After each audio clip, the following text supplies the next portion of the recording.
And I think on the channel for 3 years, I've been trying to understand more about how Ukraine differs from Russia in a whole variety of ways. One of those seems to me that it's more solution-oriented, it's more forward-looking, future-looking, and whereas it values what's in the past, it's not a kind of toxic nostalgia. The trouble is, as democratic politics and consensus breaks down in the US, in Britain and other places, people turn to the politics of grievance and a weaponized nostalgia, weaponized memory kind of politics, which is much more easy to manipulate. Do you see those patterns? And do you think Ukraine has something of a solution that we could benefit from? It's definitely the solution can be kind of a much more frank conversation about the future, because the future gives different emotions. It gives always hope, but it gives always fear. Of course, you can kind of replace future with the past, and this is what is happening. And this is understandable because the future is so much unpredictable. And we kind of start being dependent on decisions of people we don't know and will never meet. And I do think that the problem is that the Western world looks into the future without hope. And this kind of fear is starting dominating the Western reflection about itself. Fear and also kind of a self-masochism about the past, like we were all bad.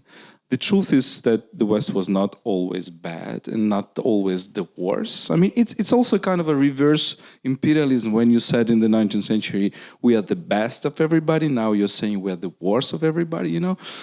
No, other people could have been worse than you, and still you can talk a lot about Western imperialism and colonialism, but the Western culture also developed the remedies against that, and it has always been this confrontation between pro and contras, right?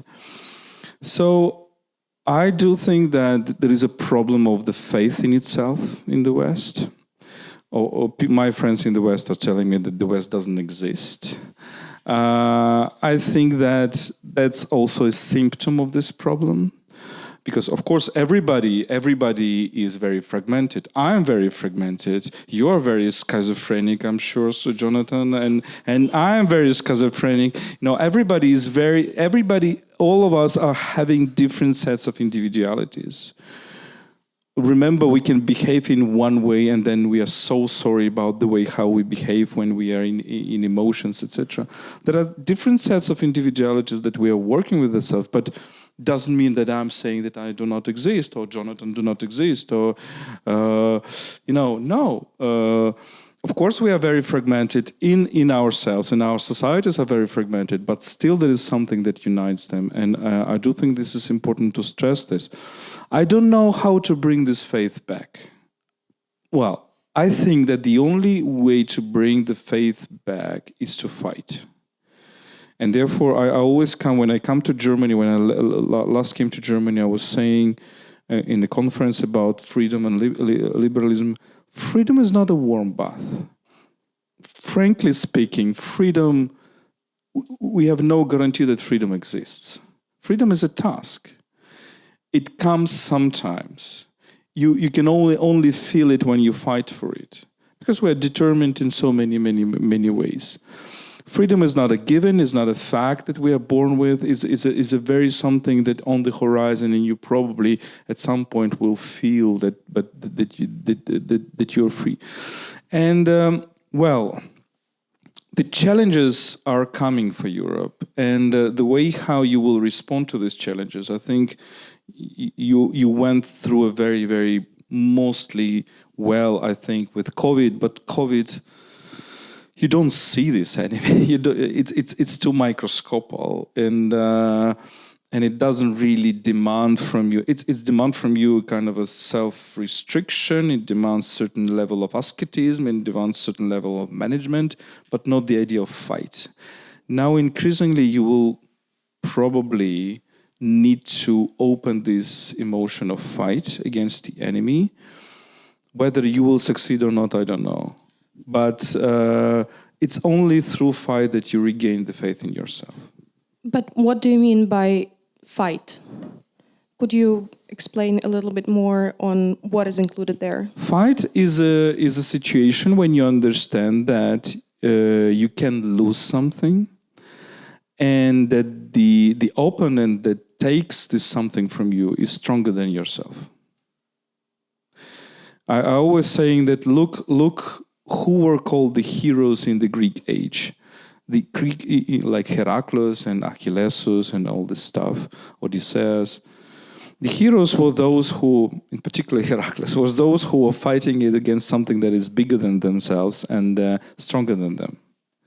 From this comes the concept of glory, which was very important for the ancient world and for the medieval world, but then we lost it in the modern world. Glory is something that survives even after your death, because you went to challenge something and you probably lost, even lost your life, but you were not afraid of doing that. Kind of European civilization became very bourgeois from the 18th and 19th century. And I do think, and then of course it regained these values during the First World War.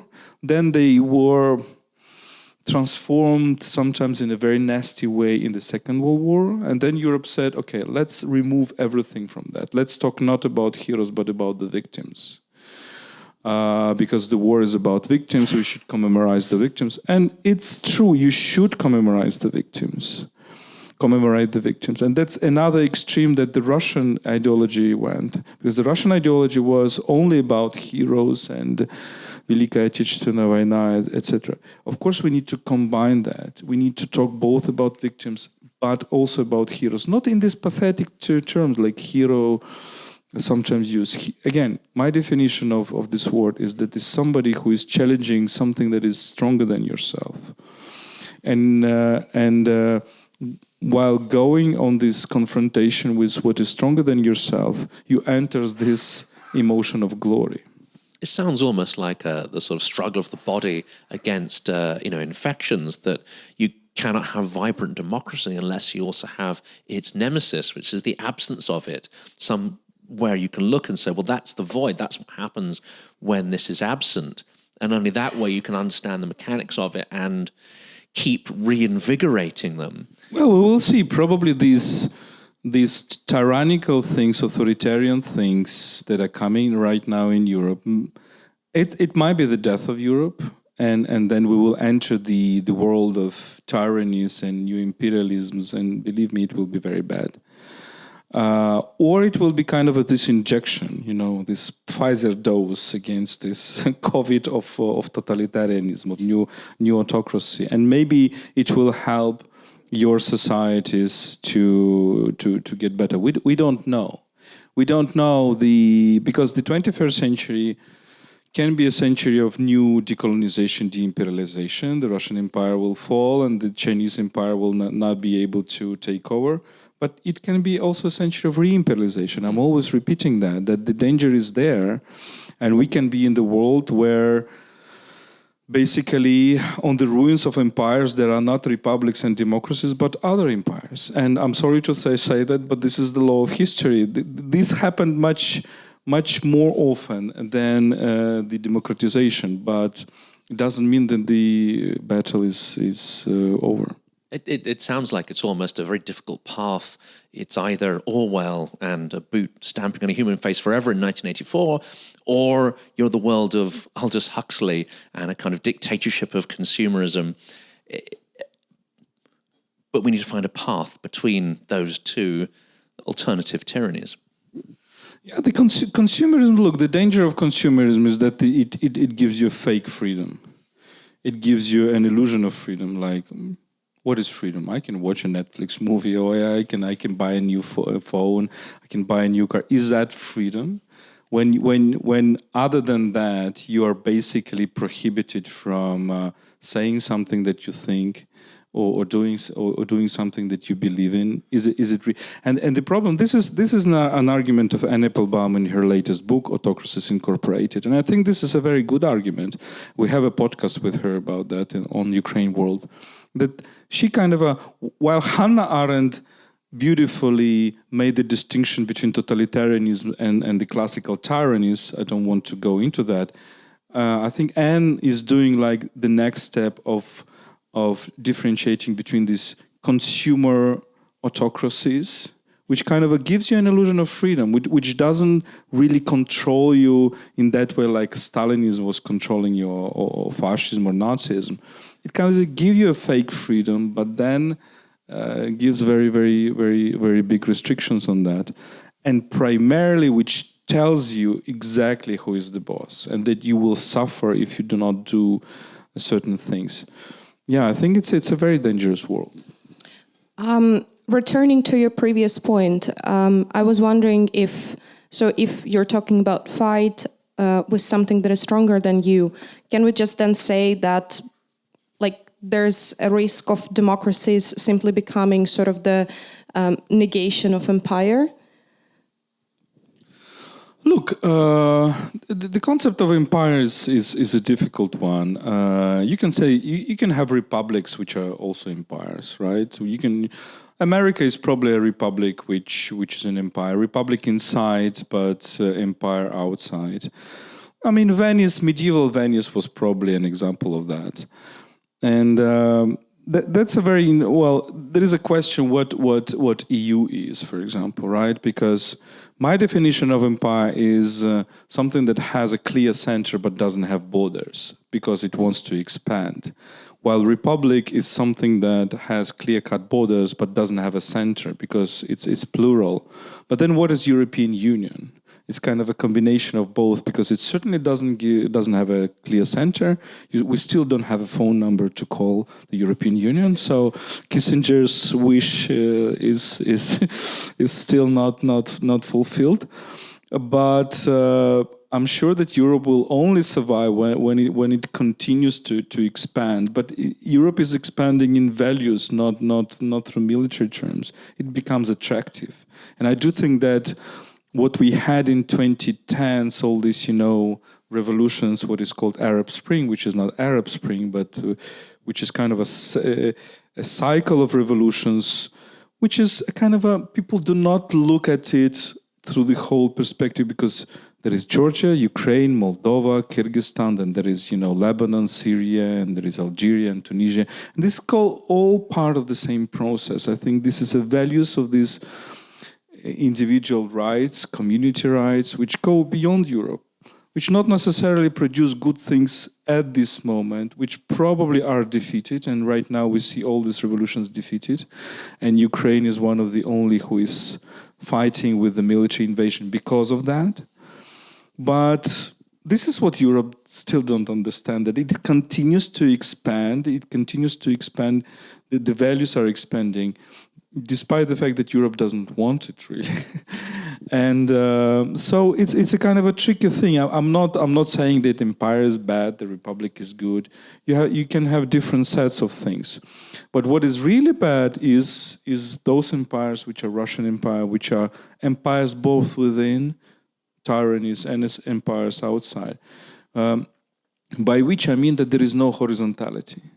There is no idea that you can have horizontal relations between people, between cities, it's only verticality. You are either the slave of your master or you're a master and you have slaves. And this is the only sets of relations that you have. In fact, everybody is a slave, surely, in that hierarchical system, because there's. I'm always saying that's an intuition. I was quoting you, Edward Clarke. Go to the 19th century, read lots of things. I'm always saying when people ask me what is the best book about Putin, I'm saying Astorf de Custine, Russia in 1839 is the best book about Putin. Yes. It's a French aristocrat who came to Russia during the Nicholas I and who is described something that you will recognize today. It's the same like what is the best book about America. I'm saying it's Tocqueville, also mid-19th century. So sometimes things don't change. And what Christine described, it's a very beautiful formula, is that even the highest aristocrat in Russia, with relation to the Tsar, is like the lowest slave. I mean, we have the same story today. When people are thinking, okay, but what Russian oligarchs will do? There are no Russian oligarchs, because oligarch is somebody who has his property more or less protected, mostly by corruption or by a grip to power. No property of Russian so-called oligarchs is protected, because Putin is owner of everything. He can take your property anytime he wants. And this is what happened long time ago during Ivan Grozny or whatever. We need to understand these deep roots. My favorite quote from that, he went to an imperial ball and he described the nobility in St. Petersburg coming in their fine gowns, dropping pearls and vermin onto the floor. It's quite a cruel book, but yeah, definitely worth reading.